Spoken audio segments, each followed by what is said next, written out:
বুঝছো তো? আমডাঙ্গাতে কাসেম সিদ্দিকী ভাইজান বলেছিল আমি জিতলে হসপিটাল করে দেখাবো।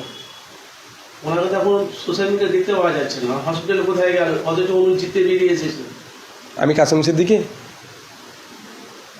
সিদ্দিকী প্রশ্নগুলো করবেন তো আপনারা, যে আপনি এগুলো প্রতিশ্রুতি দিয়েছিলেন কবে হবে, উনি উত্তর দেবেন।